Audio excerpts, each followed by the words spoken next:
Yes, sir. We're rolling. Welcome, everybody, to the PhDJ podcast. My name is Mike.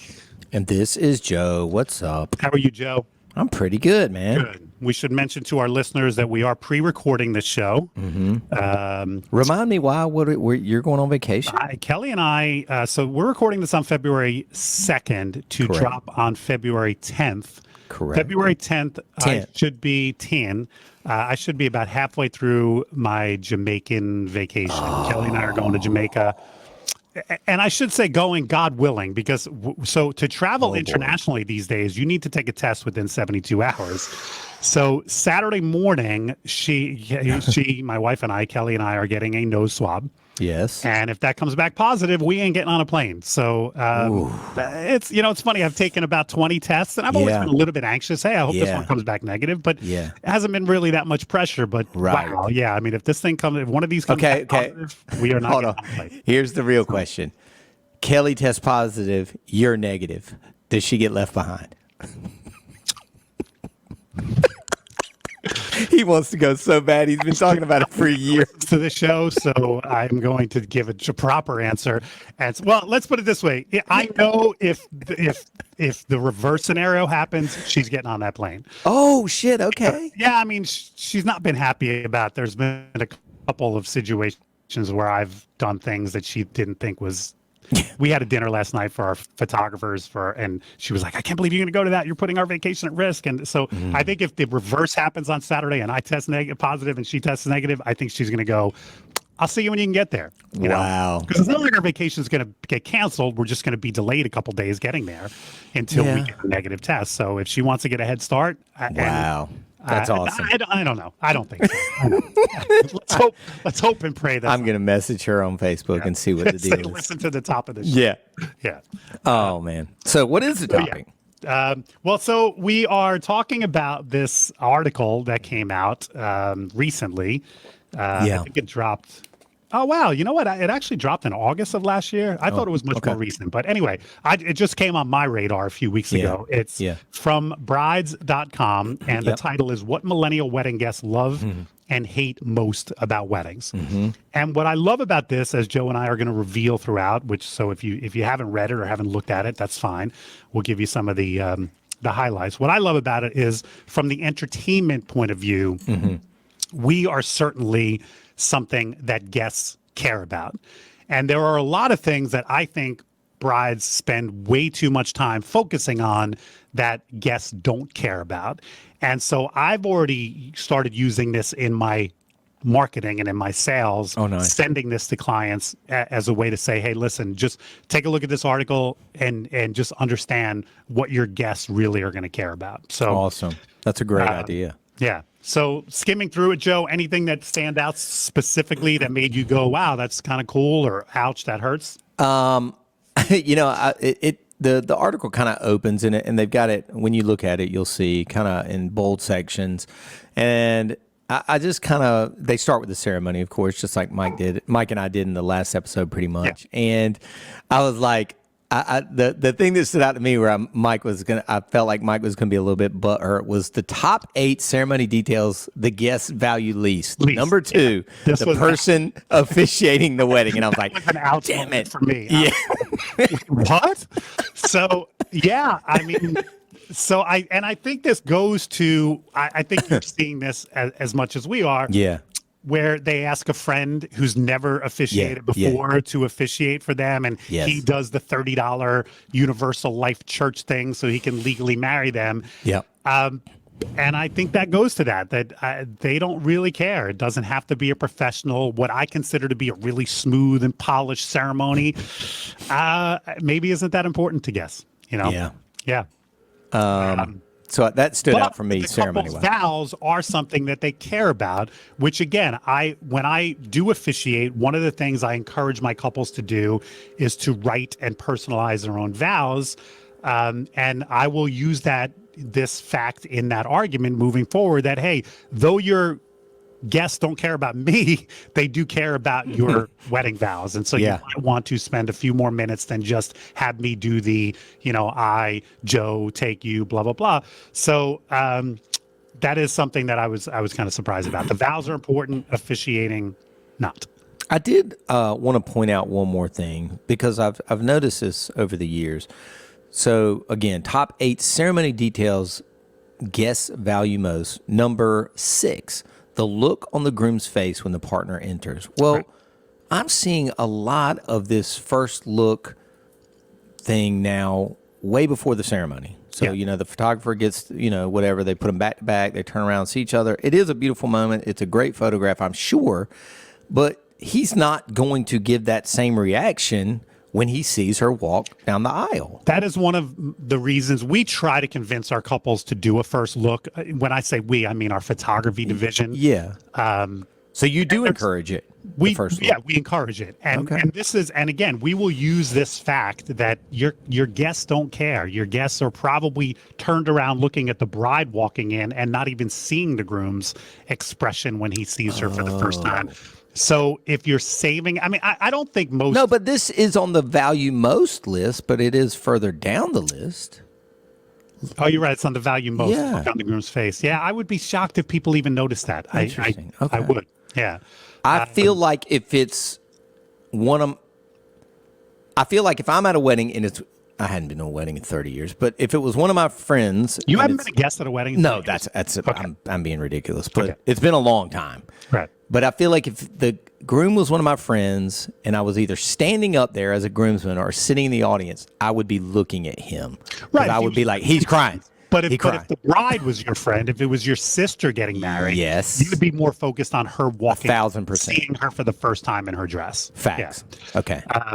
Okay. Anyway. So that's the only thing that really the officiating thing was a little bit of a punch in the gut. All right. And the other things, wedding program, other guests, people watching. Yeah, who would care about that? But okay. So let's move to where we make our bread and butter, and that's the reception. Yes. The things that guests value the most. Now, I saw a DJ. Number 1 is food, and number 2 is music. Yes. And I've already seen one DJ online go, "Oh, that's bullshit. They care more about the music than the food." Slow your roll. Yeah. Okay. I don't think there's anything wrong with a guest saying, "Yeah, you know what? I'm coming for a good meal." We are seeing it more and more. I think the caterers in my area have, in the last decade or more, have really stepped up their game. Yep. The whole catering food thing to me is becoming outdated because most of the banquet halls that we play at, man, it's a good meal. It is a really, really good meal. Yeah. And I think this goes to that guests really care about that. They're not going for some dried up chicken. Yeah. They expect a really good meal. I'll say this, man. I was pleasantly just surprised to see us at number 2, music, because I can assure you, and Mike can attest to this, in less than the last decade, we were past the midpoint as something that was important on a to-do list or on I need to get this booked. And I promise you, the concept of a good DJ has moved way, way up that list in the last decade. And keep in mind, if you're looking at this article, they give you the top 8 things that guests value most. That's right. We are not just number 2. We're also sort of number 3 because decor is number 3. And you could argue that our uplighting and certainly our setup, especially when you use a badass DJ furniture kind of thing like the Joe Bunn control center. Am I calling it the right command center? Yeah. Command center. That is part of the decor. So if your guests really care that much about how much your room looks, then, upselling them or selling them on a great piece of DJ furniture is a big part of it. If not, at least you need to blend it. Like I use the facade with the uplighting behind it. Makes it look decent. It doesn't steal attention because of this horrible thing in the corner of bad gear. And then also number 5. I was about to say 5. Dances, which is, I'm assuming what that means is the first dance and the parents' dances. Is that okay? Yep. Because it doesn't say dancing. No, it says dances. And then number 6 is entertainment, which they have in parentheses photo booth props, etc. So people are considering the photo booth as part of the entertainment. Couples entrance, which we certainly have a huge part about emceeing and playing the music for. So really 5 out of the top 8 things we have our hand in. the food, the bar, and the drinks, and the reception location we have nothing to do with. But the other 5 out of the 8 have something to do with us. Man, that was great. When I first saw that, I was like, that's awesome. Dude, you know what's funny, Mike? I kind of just looked at it and saw music, and then I didn't really even think about it like you're thinking of it. But like you said, we are literally responsible for 4 or 5 of these 8 things that they value the most in some way, shape, or form. In some way, either fully responsible or we have some responsibility. We have some part in it. Yeah. All right, so let's kind of just skip over the value least is escort cards, favors, blah, bouquet and garter, blah, blah, blah. Well, here's one thing that I want to comment on. You know KC from Chicago, correct? Sure, yeah. And KC has diverged into a number of different facets of our industry, including he has bought, I don't know whether multiple florists or one florist or whatever, but KC is now in the floral game. Interesting. Okay. And I saw him comment about this article, and he thought there was a bit of a discrepancy in the fact that decor is important, and yet flowers are not important, and flowers are certainly part of the decor. And he got a little butthurt, if you will, about that, which just goes to the point that the only thing we all really care about is stuff that affects us. Because no other DJ, I'm sure, saw flowers at number 6 of the thing that guests least about, and gave it 1 second thought. Right. But KC was like, how could that be? Because he owns a florist, and I'm not knocking you, KC. I get it. Right. If you know what I mean. Like I said, officiating, Joe. Other than the fact that he probably thought of me when he saw that officiating, I did. That didn't affect you, but it affected me. It was a little bit of a punch in the gut because I'm trying to blend into that or move into that a little bit more. And I know you're good at it. Guests don't care about me. I put so much work into. I know you do. I know you're good at it. Yeah. So yeah. So anyway, that's my only comment. Dessert, I think it's funny. In the last episode, I was going to mention this, but we were running a little bit long. Yeah. When you were talking about when they whisk the cake away and cut it up. I was going to make the point, guests don't care about the cake. I love it when I look around the room at the end of the night when I'm loading out and half of the pieces of cake are just sitting there untouched. Because they don't care. They don't. I don't care about it either. I don't even eat it. I don't even. Especially, are you seeing takeaway food now? What do you mean? We see this a lot now where at the end of the night, as the guests leave in the lobby, they have some food station set up. Hot pretzels for the road, pork roll, egg and cheese sandwiches, which is a big Jersey thing. A hamburger for the road or something like that. So I think that also goes to the fact that a lot of guests are like, why am I going to have a piece of cake when they're going to give me a hamburger on the way out the door? Ours is usually the last hour, and they'll go make an announcement. We got late night food coming out, and it'll be sliders or whatever. Or there is a lot here because Krispy Kreme is based here or started here. Little 2-packs of Krispy Kremes on the way out. Oh God, I love those. That's but yeah, I think that goes to the fact nobody cares about dessert. No. Table settings. That's something that I think clients spend a lot. The bride and groom, the bride specifically, spends a lot of time thinking about her. And I think about these wedding shows that I see on TV, and that's their main focus. Look at this table setting. Look how gorgeous it is. It is number 7 on the list of things that guests value the least. So yeah, they don't. And then the next list on here is top 10 overall pet peeves for guests at weddings in order from most to least obnoxious. Number 3. Drunk guests is number 1, which I think if you poll DJs, that would probably be our most obnoxious thing. Not knowing anyone else at the wedding, but then number 3, bad music or a DJ, and I hope that means bad DJ. And not right. But yeah, so again, we are on the list of important things, and the bad side of what we can do is number 3 in the list of most obnoxious things that a guest can experience. So. Yeah, that's pretty good. And going to the food argument, is bad food even on here? No, it's not. So they either expect to get bad food or. But look at 10. That was interesting to me. 10, sitting through all the dances. I forgot that. Yeah. That was interesting to me. So hence what we were talking about in the last episode, go back and listen to it if you didn't, was truncated dances.